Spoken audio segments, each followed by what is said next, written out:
오늘 들려드릴 이야기는 정말 마음이 아픈 이야기인 동시에 마지막에는 여러분이 가슴을 뭉클하게 만들 그런 이야기입니다.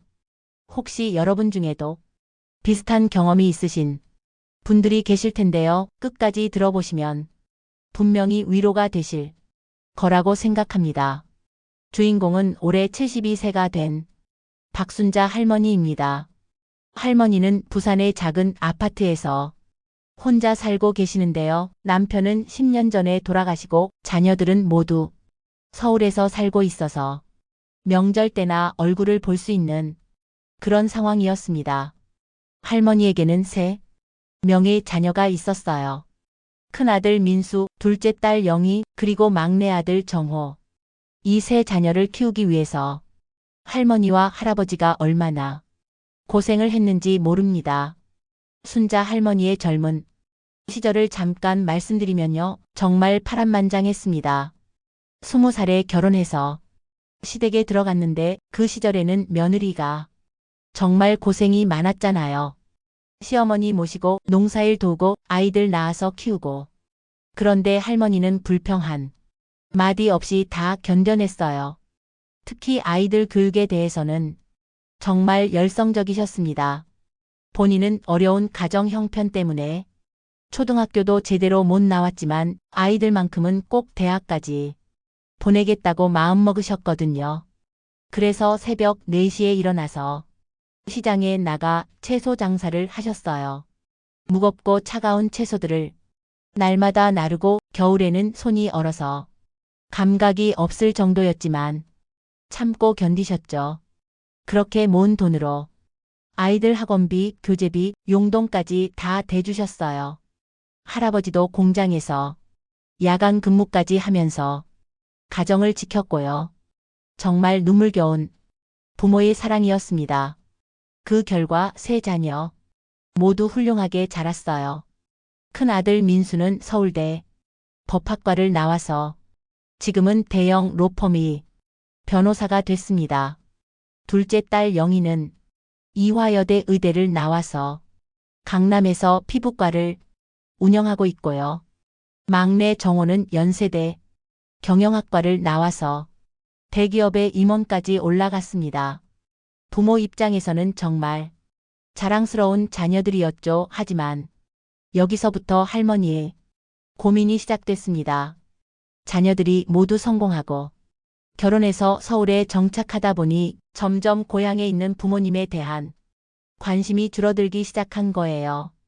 처음에는 한 달에 한 번씩은 전화도 오고 용돈도 보내주고 그랬는데 시간이 지날수록 연락 횟수가 줄어들더라고요. 특히 각자 결혼해서 자기 가정을 꾸리다 보니 며느리들과 사위 눈치도 보게 되고 자연스럽게 부모님과는 거리가 생기기 시작했습니다. 할머니가 가장 서운해하신 건 이거였어요. 명절에만 와도 하루 이틀 있다가 바로 올라가 버리는 거예요. 그것도 의무적으로 온다는 느낌이 들어서 더 마음이 아프셨죠. 예전에는 아이들이 와서 며칠씩 머물면서 이런저런 이야기도 나누고 함께 시간을 보냈는데 이제는 인사 나누고 밥 한 끼 먹고 가는 게 다였어요. 그마저도 핸드폰만 보고 있거나 아내나 남편에게 전화하기 바쁘고 할머니는 외로움을 달래려고 동네 경로당에 나가기 시작하셨어요. 거기서 다른 할머니, 할아버지들과 이야기를 나누면서 하루하루를 보내셨는데 그런데 거기서도 참 씁쓸한 현실을 마주하게 됐습니다. 다른 분들은 자녀들이 자주 안부 전화도 하고 용돈도 꼬박꼬박 보내준다고 자랑하시는 거예요. 어떤 분은 아들이 매주 찾아온다고, 어떤 분은 딸이 반찬까지 해서 가져다 준다고 하시는데 순자 할머니는 할 말이 없으셨어요. 사실 할머니 자녀들이 경제적으로 어려운 것도 아니었거든요. 다들 성공해서 잘 살고 있는데 부모님께 관심이 없는 거였어요. 가끔 생각날 때 용돈 10만 원, 20만 원 보내주는 게 다였죠. 할머니 입장에서는 돈이 문제가 아니라 자녀들의 마음이 아쉬웠던 거예요. 전화 한 통, 안부 인사 한마디가 그렇게 어려운 일인가 싶으셨죠. 그러던 어느 날 할머니에게 정말 충격적인 일이 일어났습니다. 큰아들 민수의 장인 어른이 돌아가셨다는 소식을 우연히 들은 거예요. 동네 아는 분을 통해서 말이죠.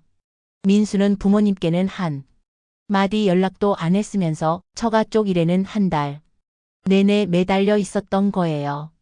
장례식 준비부터 시작해서 상속 문제까지 모든 걸 다 챙기고 있었다고 하더라고요. 할머니는 그 얘기를 들으시고 정말 마음이 아프셨어요. 내 아들이 저렇게 효자인 줄 몰랐다며, 그런데 왜 친정 부모에게는 그런 관심을 안 보이는지 모르겠다고 하시면서요. 그날 밤 할머니는 잠을 못 이루셨다고 해요. 30 몇 년 동안 키워준 자식이 이제는 남이 된 것 같다는 생각에 눈물만 나오셨죠. 그 일이 있은 후 할머니의 외로움은 더욱 깊어졌습니다. 하지만 할머니는 자존심이 있으신 분이셔서 자녀들에게 먼저 연락하거나 서운하다는 말씀을 드리지는 않으셨어요. 대신 혼자서 그 마음을 사귀며 지내셨죠. 그런데 문제는 여기서부터였어요. 어느 날 할머니가 혈압약을 먹으러 동네 약국에 갔는데 약사 선생님이 걱정스러운 표정으로 말씀하시는 거예요. 혈압 수치가 많이 올랐다고, 스트레스를 많이 받고 계시는 것 같다고요. 정기 검진도 받아보시라고 권하셨죠. 할머니는 그제야 본인의 건강 상태가 예전 같지 않다는 걸 깨달으셨어요. 실제로 요즘 들어서 자꾸 어지럽고 가슴이 답답하고 잠도 잘 안 오셨거든요. 식욕도 없어서 하루에 한 끼 정도만 드시는 날이 많았고요. 혼자 사시다 보니까 요리하기도 귀찮고 먹을 맛도 안 나고 그랬죠. 점점 체중도 빠지고 건강이 악화되기 시작했어요. 그래서 할머니는 용기를 내서 큰아들 민수에게 전화를 걸었습니다. 오랜만에 아들 목소리를 듣고 싶기도 했고, 건강검진 받으러 서울에 올라가면 하루 이틀 머물면서 아들 얼굴도 보고 싶으셨거든요. 전화를 받은 민수의 첫 마디가 이거였어요. 왜 갑자기 전화했냐고, 무슨 일이냐고. 할머니는 조심스럽게 말씀드렸어요. 요즘 몸이 좀 안 좋아서 큰 병원에서 검진을 받고 싶은데 서울 올라가면 하루 이틀 머물 수 있겠냐고요. 그런데 민수의 대답은 정말 차가웠습니다. 지금은 바쁘니까 나중에 시간 날 때 오라고. 그리고 굳이 서울까지 올 필요 있냐고. 부산에도 좋은 병원 많다고 하는 거예요. 할머니는 실망스러우셨지만 그래도 아들이 바쁠 수도 있다고 생각하며 이해하려고 하셨어요. 그래서 이번에는 둘째 딸 영희에게 연락해 보셨죠. 딸이니까 조금은 다를 거라고 기대하셨는데 영희의 반응도 비슷했어요. 지금은 병원 일이 너무 바쁘다고, 그리고 아이들 교육 문제로 신경 쓸 일이 많다고 하면서 미안하다고만 하더라고요. 마지막으로 막내 아들 정호에게도 연락해 봤는데 정호는 아예 전화를 안 받더라고요. 나중에 문자로 회사에서 중요한 회의가 있어서 못 받았다고, 무슨 일이냐고 물어보길래 할머니는 그냥 안부 인사였다고 답장하셨어요. 더 이상 자녀들에게 부담을 주고 싶지 않으셨던 거죠. 그날 밤 할머니는 정말 많이 우셨다고 해요. 이렇게 외로울 줄 몰랐다고, 자식 키우느라 그렇게 고생했는데 이제는 집만 된 것 같다고 하시면서요. 그런데 더 속상한 건 며칠 후에 동네분을 통해서 들은 얘기였어요. 민수가 며느리 생일 파티를 호텔에서 성대하게 해줬다는 소식이었어요. 비용만 몇백만 원이 들었다는데 자기 어머니 건강 검진비는 아깝다고 하면서 처가족 행사에는 그렇게 돈을 쓰는 거예요. 영희도 마찬가지였어요. 시댁 식구들과는 자주 여행을 다니고 SNS에 행복한 가족 사진을 올리면서도 친정어머니와는 연락도 안 하고 있었죠. 할머니는 그때 깨달으셨어요. 자녀들이 바빠서 연락을 못하는 게 아니라 우선순위에서 밀려난 거라는 걸요. 처가족이나 시댁 식구들보다도 심지어 친구들이나 직장 동료들보다도 친정 부모가 뒷순위가 된 거였어요. 이게 얼마나 서운한 일인지 부모 마음을 아시는 분들은 이해하실 거예요. 그래서 할머니는 더 이상 자녀들에게 연락하지 않기로 마음먹으셨어요. 자존심도 있으시고 짐이 되고 싶지도 않으셨거든요. 하지만 그렇다고 해서 외로움이 사라지는 건 아니었어요. 오히려 더 깊어졌죠. 텔레비전만 보면서 하루하루를 보내시는데 가끔 드라마에서 효자, 효녀 나오는 장면이 나오면 눈물이 나셨다고 해요. 그러던 어느 날 할머니에게 정말 뜻밖의 일이 생겼습니다. 아침에 일어나서 평소처럼 베란다에 나가 화분에 물을 주고 계시는데 아래층에서 큰 소리가 나는 거예요. 내려가 보니까 혼자 사시는 할아버지 한 분이 쓰러져 계시더라고요. 의식은 있으셨는데 일어날 수가 없으셨어요. 할머니는 바로 119에 신고하고 할아버지를 부축해서 병원까지 따라가셨어요. 다행히 큰 병은 아니었고 넘어지시면서 다리를 삐끗하신 거였는데 할아버지는 할머니께 정말 고맙다고 하시더라고요. 자식들은 모두 멀리 살고 있어서 이런 응급 상황에 도와줄 사람이 없었다고 할머니가 아니었다면 큰일 날 뻔했다고 하시면서요. 그 할아버지 성함은 김철수 할아버지셨는데 할머니보다 5살 많으신 77세셨어요. 부인은 작년에 돌아가시고 자녀들은 모두 외국에서 살고 있어서 연중에 한 번 정도만 한국에 온다고 하시더라고요. 할머니와 비슷한 상황이었던 거죠. 그날 이후로 할머니와 할아버지는 자주 만나서 이야기를 나누게 됐어요. 같은 아파트에 살면서도 그전에는 인사만 나누는 사이였는데 이 일을 계기로 가까워진 거죠. 할아버지도 자식들 얘기를 하시면 눈물을 글썽이셨어요. 명절 때도 안 오고 전화도 한 달에 한 번 할까 말까 하고 용돈도 거의 안 보내준다고 하시더라고요. 할머니와 할아버지가 가까워지면서 할머니의 일상에도 조금씩 변화가 생기기 시작했어요. 혼자서 끼니를 거르는 일이 많았는데 이제는 할아버지와 함께 식사를 하게 되니까 규칙적으로 드시게 됐거든요.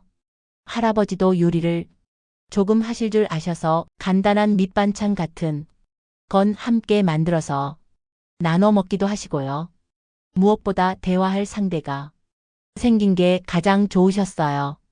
비슷한 처지에 있다 보니까 서로의 마음을 잘 이해해 주시더라고요. 자식들한테 서운한 마음도 외로운 마음도 터놓고 이야기하실 수 있어서 많이 위로가 되셨죠. 할아버지도 마찬가지였고요. 그런데 어느 날 할머니에게 정말 예상치 못한 일이 일어났습니다. 오후에 할아버지와 함께 동네 산책을 하고 돌아오는데 집 앞에 고급 승용차 한 대가 서 있는 거예요. 그리고 그 차에서 내린 사람이 바로 큰아들 민수였습니다. 할머니는 깜짝 놀라셨어요. 연락도 없이 갑자기 왜 왔는지 모르겠더라고요. 민수는 어머니를 보자마자 화를 내기 시작했어요. 왜 연락도 안 하고 걱정하게 만드냐고 하면서요. 할머니는 이해할 수가 없으셨어요. 연락하지 말라고 한 건 민수였는데 갑자기 왜 연락 안 한다고 화를 내는지요. 그리고 할아버지를 보더니 이분은 누구냐고 혹시 이상한 사람한테 속은 건 아니냐고 의심하는 투로 말하더라고요. 알고 보니까 이런 일이 있었어요. 민수의 아내, 그러니까 할머니 입장에서는 큰 며느리가 친구들과 점심을 먹는데 친구 중 한 명이 시어머니 자랑을 하는 거예요. 자기 시어머니는 나이가 드셔도 활발하시고 동네에서 봉사활동도 하시고 요즘에는 할아버지 친구분도 생기셔서 즐겁게 지내신다고요. 그 얘기를 들은 며느리가 집에 와서 남편한테 이런 말을 한 거예요. 시어머니도 혼자 계시지 말고 뭔가 활동을 하시거나 친구라도 만들어서 지내시면 좋겠다고요. 그런데 민수는 그 말을 듣고 어머니가 혹시 이상한 남자한테 속는 건 아닌가 하고 의심하기 시작한 거예요. 그래서 급하게 부산까지 내려온 거였는데 정말 할아버지를 보니까 더욱 의심하게 된 거죠. 민수는 할머니를 따로 불러서 물어봤어요. 그 할아버지와 어떤 사이냐고, 혹시 재혼 생각하는 건 아니냐고, 재산을 노리는 건 아니냐고요. 할머니는 정말 어이가 없으셨어요. 할머니가 설명을 해드렸죠. 아래층에 혼자 사시는 할아버지가 쓰러지셔서 도와드린 게 인연이 되어서 가끔 이야기 상대가 되어드리고 있다고요. 둘 다 자식들한테 버림받은 신세라서 서로 의지하고 있다고, 그런 나이에 무슨 이상한 생각을 하겠냐고 하시면서요. 그런데 민수는 여전히 못 믿겠다는 표정이었어요. 더 가관인 건 민수가 할아버지한테 직접 가서 하는 말이었어요.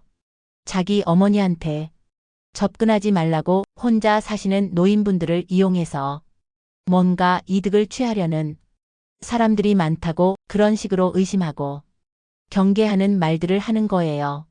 할아버지는 당황스러우시면서도 기분이 많이 상하셨죠. 할머니는 그 모습을 보시면서 정말 부끄러우셨어요. 자기 아들이 이렇게 예의 없는 사람인 줄 몰랐다고 할아버지한테 정말 죄송하다고 사과하셨죠. 그리고 민수한테 화를 내셨어요. 어떻게 나이 드신 분한테 그런 식으로 말을 할 수 있냐고, 부모가 외로워서 친구 하나 사귀는 것도 못하게 하느냐고요. 그때 민수가 한 말이 정말 충격적이었어요. 어머니가 그런 식으로 남자친구를 사귀면 자기들이 체면이 서지 않는다고, 동네 사람들이 뭐라고 할지 걱정된다고 하더라고요. 할머니는 그 말을 듣고 정말 기가 막히셨어요. 자기가 외롭든 말든 신경 안 쓰면서 정작 친구 하나 사귀면 체면 때문에 못하게 한다는 거예요. 할머니가 민수한테 똑바로 말씀하셨어요. 너희들이 나한테 관심이나 있었냐고, 언제 한 번이라도 외로우니까 친구들과 어울려라. 그런 말 해본 적 있냐고, 이제 와서 친구 사귀는 것도 못하게 하느냐고 하시면서요. 그리고 정말 서운한 마음을 털어놓으셨어요. 평소에는 연락 한 번 안 하면서 왜 갑자기 와서 간섭하느냐고, 할아버지는 나보다 더 외로운 분이시고 서로 위로해주는 사이일 뿐이라고, 그것도 못하게 하려면 차라리 너희들이 자주 연락하고 찾아와라고 하셨죠. 민수는 할머니가 화를 내시니까 당황하더라고요. 그러면서 할머니가 이런 말씀도 하셨어요. 자기들은 바쁘다고, 일이 많다고 하면서 부모한테는 관심도 안 가지더니 정작 부모가 친구 하나 사귀려고 하니까 그때서야 나타나서 반대한다고요. 그럴 거면 처음부터 자식 노릇을 제대로 하든지, 아니면 부모가 알아서 살아가는 걸 인정하든지 하라고 하셨죠. 민수는 그제야 자기가 잘못 생각했다는 걸 깨달은 것 같았어요. 할아버지한테도 가서 사과를 했고요. 하지만 할머니 마음은 이미 많이 상한 상태였어요. 아들이 자기를 얼마나 못 믿고 있었는지, 그리고 평소에 얼마나 관심이 없었는지를 확실하게 알게 된 거니까요. 그날 저녁 민수는 할머니와 오랜만에 진솔한 대화를 했어요. 할머니가 그동안 얼마나 외로우셨는지, 자녀들이 연락을 안 해서 얼마나 서운하셨는지를 들을 수 있었죠. 민수도 그제야 자기가 얼마나 부모님을 소홀히 했는지 깨달았다고 하더라고요. 그날 밤 민수는 할머니께 진심으로 사과했어요. 그동안 너무 바쁘다는 핑계로 부모님께 소홀했다고, 앞으로는 자주 연락드리고 찾아뵙겠다고 약속했죠. 할머니는 반가우시면서도 한편으로는 의심스러우셨어요. 과연 이 약속을 지킬지 말이에요. 그동안 실망한 게 한두 번이 아니었거든요. 하지만 놀랍게도 민수는 약속을 지켰어요. 그 다음 주부터 일주일에 2번씩 전화를 드리기 시작했고 한 달에 한 번은 부산까지 내려와서 하루 이틀 머물면서 할머니와 시간을 보냈어요. 처음에는 의무적으로 하는 것 같았는데 점점 진심이 느껴지더라고요. 민수가 변한 이유가 따로 있었어요. 그날 밤 할머니와 대화를 나눈 후에 집에 돌아가서 아내한테 그 얘기를 했더니 아내가 이런 말을 하더라고요. 자기도 어머니가 그렇게 외로워하시는 줄 몰랐다고 미안하다고요. 그리고 앞으로는 함께 부산에 내려가서 시어머니를 자주 뵙자고 제안했다고 해요. 사실 며느리도 그동안 마음이 불편했었대요. 시어머니한테 안부 전화라도 드려야겠다고 생각은 했는데 남편이 먼저 나서지 않으니까 자기가 나서기도 애매하고 그렇다고 해서 남편한테 부모님께 연락하라고 말하기도 어색하고 그랬다는 거예요. 이번 일을 계기로 부부가 솔직하게 대화할 수 있게 된 거죠. 그래서 그 다음 주말에는 민수 부부가 함께 부산에 내려왔어요. 며느리가 직접 할머니 손을 잡고 사과하더라고요. 그동안 안부도 안 물어봐서 죄송하다고 앞으로는 자주 연락드리겠다고요. 할머니는 정말 감동받으셨어요. 며느리가 이렇게 마음씨 좋은 사람인 줄 처음 알았다고 하시면서요. 더 놀라운 건 둘째 딸 영희와 막내 정호도 형한테서 연락을 받고 정신을 차렸다는 거예요. 민수가 동생들한테 전화해서 어머니 상황을 얘기해줬더니 영희도 정호도 자기들이 너무 부모님을 소홀히 했다는 걸 깨달았다고 하더라고요.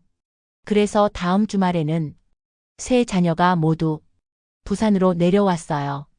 오랜만에 자녀들이 다 모이니까 할머니는 정말 행복해 하셨어요. 그런데 더 기뻤던 건 자녀들이 할아버지한테도 관심을 보여준 거예요. 민수가 동생들한테 할아버지 상황을 설명해 줬거든요. 자녀들이 모두 외국에 살고 있어서 정말 외로우시다고 어머니와 서로 의지하고 계신다고요. 그래서 영희가 의사로서 할아버지 건강도 체크해드리고 정호는 할아버지 생활에 필요한 것들을 챙겨드렸어요. 할아버지는 그런 관심을 받아보신 지가 정말 오래되셔서 너무 고마워하셨죠. 할머니도 자녀들이 할아버지를 친할아버지처럼 대해주니까 정말 뿌듯해 하셨고요. 하지만 진짜 변화는 여기서부터였어요. 자녀들이 단순히 부모님께 안부 연락만 하는 게 아니라 할머니의 생활 자체에 관심을 갖기 시작한 거예요. 할머니가 어떻게 하루를 보내시는지, 무엇을 좋아하시는지, 건강은 어떤지, 친구들은 누가 있는지 이런 것들을 자세히 물어보고 챙기기 시작했어요. 특히 영희가 의사다 보니까 할머니 건강 관리에 정말 신경을 많이 써줬어요. 정기 건강검진, 일정도 잡아주고 영양제도 챙겨주고 식단 관리도 도와주고요. 할머니는 딸이 이렇게 자세히 챙겨주니까 정말 든든해 하셨어요. 정호는 할머니 취미 생활을 도와드리기 시작했어요. 할머니가 젊었을 때 꽃꽂이를 좋아하셨다는 걸 알고는 근처 문화센터에 꽃꽂이 강좌를 신청해 드렸어요. 처음에는 나이가 많아서 배우기 어려울 거라고 걱정하셨는데 막상 해보니까 정말 재미있어 하시더라고요. 할머니가 꽃꽂이를 배우기 시작하면서 생활에 활력이 생겼어요. 일주일에 2번씩 문화센터에 나가시고 거기서 비슷한 연령대의 새로운 친구들도 사귀시고요. 할아버지도 함께 가시게 되면서 할아버지까지 새로운 취미를 갖게 되셨어요. 할아버지는 서예를 배우기 시작하셨거든요. 그런데 정말 신기한 일이 또 일어났어요. 할머니가 꽃꽂이를 워낙 열심히 하시고 재능도 있으셔서 문화센터에서 초급반 보조 강사를 해보라고 제안하신 거예요. 처음에는 자신이 없다고 하셨는데 자녀들이 적극 격려해드리니까 용기를 내서 시작하게 되셨어요. 할머니가 보조 강사 일을 시작하면서 완전히 다른 사람이 되신 것 같았어요. 매일 아침 일찍 일어나서 센터에 나가시고 수강생들 가르치는 재미에 푹 빠지셨거든요. 젊은 분들한테도 배울 점이 많다고 요즘 트렌드도 알게 되고 정말 즐겁다고 하시더라고요. 더 놀라운 건 할머니가 꽃꽂이로 작은 수입까지 생기게 된 거예요. 실력이 늘면서 결혼식이나 돌잔치 같은 곳에 꽃꽂이를 해달라는 요청이 들어오기 시작한 거죠. 할머니는 돈이 목적이 아니라 사람들이 자기 작품을 좋아해 준다는 게 정말 기뻤다고 하셨어요. 할아버지도 마찬가지였어요. 서예 실력이 늘면서 동네 어르신들 생신, 축하 글씨나 집들이, 축하 현판 같은 걸 써달라는 부탁이 많아졌어요. 두 분 다 젊었을 때보다 더 바쁘고 활기찬 노년을 보내게 되신 거죠. 자녀들도 그런 부모님 모습을 보면서 정말 자랑스러워했어요. 특히 민수 며느리는 시어머니가 꽃꽂이 강사로 활동하시는 모습을 SNS에 올려서 친구들한테 자랑하기까지 하더라고요. 예전에는 시어머니가 짐이라고 생각했었는데 이제는 정말 자랑스러운 어머니가 되신 거예요. 그렇게 할머니의 일상이 완전히 바뀌고 나서 정말 예상하지 못했던 일이 또 일어났어요. 할머니가 다니시는 문화센터에서 꽃꽂이 전시회를 열게 됐는데 할머니 작품이 대상을 받게 된 거예요. 72세에 시작한 꽃꽂이로 단 1년 만에 대상을 받으신 거니까 정말 놀라운 일이었죠. 시상식 날에는 세 자녀가 모두 참석했어요. 할아버지는 물론이고 손자 손녀들까지 다 와서 할머니를 응원했죠. 할머니가 무대에 올라가서 상을 받으시는 모습을 보면서 가족들 모두 눈물을 흘렸어요. 특히 민수는 어머니가 이런 재능이 있으신 줄 몰랐다고 진작에 격려해 드릴 걸 그랬다고 후회하더라고요. 그날 할머니가 하신 수상, 소감이 정말 감동적이었어요. 나이가 들어서도 새로운 것을 배울 수 있다는 걸 알게 됐다고, 그리고 가족들의 관심과 사랑이 얼마나 큰 힘이 되는지 깨달았다고 하시면서요. 외로웠던 시간들도 있었지만 그 덕분에 진짜 소중한 것이 무엇인지 알게 됐다고 말씀하셨어요.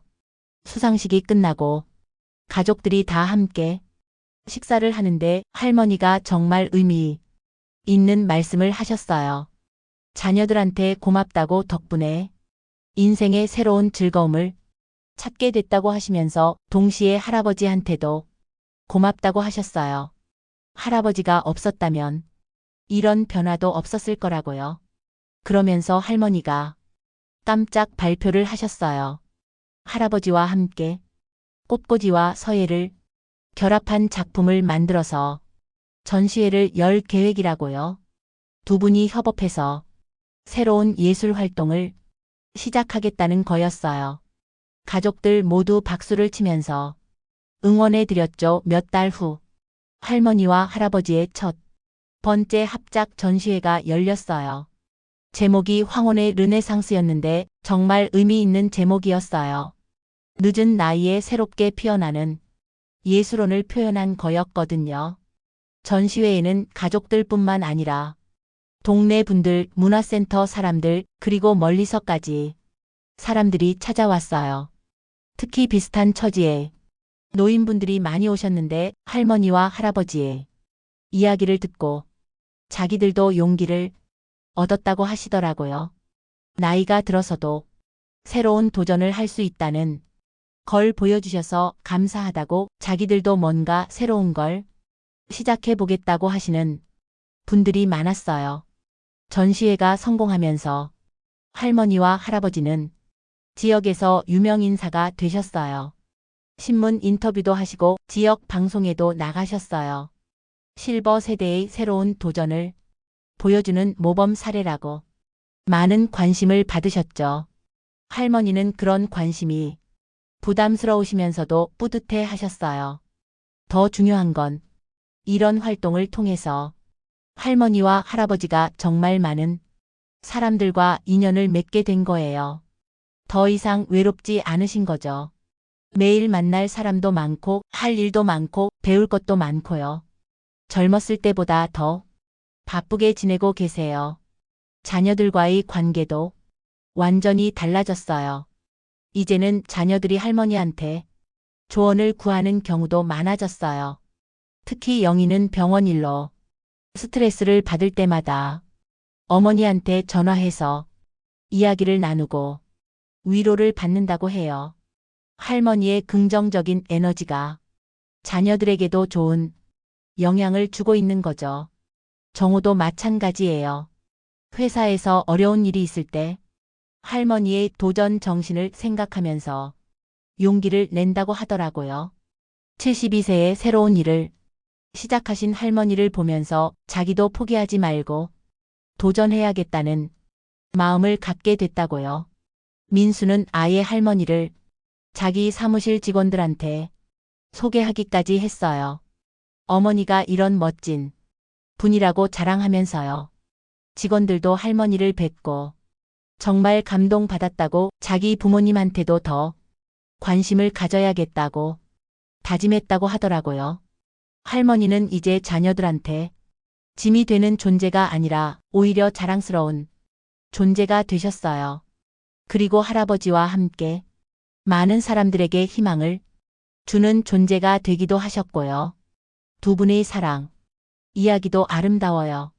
로맨스는 아니지만 서로를 의지하고 격려하면서 함께 성장해 나가는 모습이 정말 감동적이에요. 요즘 할머니는 이런 말씀을 자주 하세요. 인생에 늦은 때란 없다고 포기하지 않으면 언제든 새로운 시작이 가능하다고요.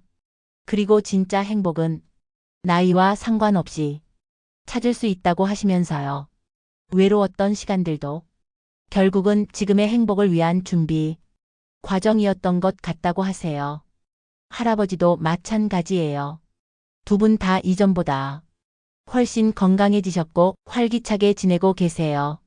서로가 있어서 든든하고 가족들의 관심과 사랑을 받으면서 정말 행복한 노년을 보내고 계시죠. 지금 할머니와 할아버지는 다음 전시회를 준비하고 계세요. 이번에는 더 큰 규모로 그리고 다른 시니어 예술가들과 함께하는 전시회라고 해요. 나이 든 사람들도 얼마든지 멋진 작품을 만들 수 있다는 걸 보여주고 싶다고 하시더라고요. 그리고 할머니는 자서전도 쓰고 계세요.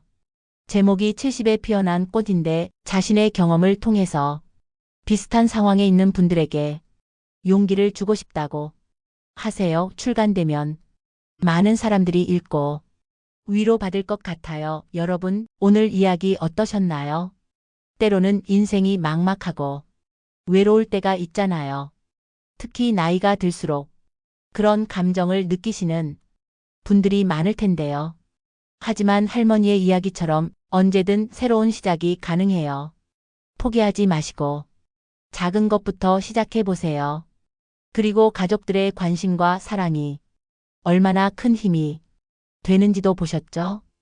혹시 여러분 중에 부모님이나 할머니, 할아버지께 연락 못 드린 지 오래된 분들 계시다면 오늘 당장 안부 전화라도 드려보세요. 작은 관심 하나가 큰 변화를 만들 수 있어요. 오늘도 끝까지 들어주셔서 정말 감사합니다. 다음에도 더 좋은 이야기로 찾아뵐게요. 구독과 좋아요, 그리고 댓글로 여러분의 이야기도 들려주세요. 모두 건강하고 행복하세요.